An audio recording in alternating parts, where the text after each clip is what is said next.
এগুলা হচ্ছে কুকুরের বাচ্চা গালা সবটি।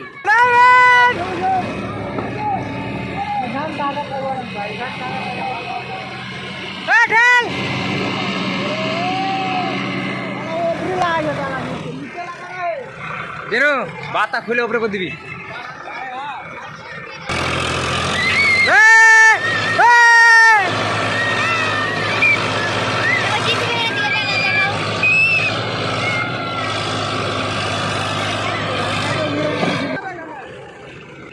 এগুলা হচ্ছে কুকুরের বাচ্চা গালা সবটি।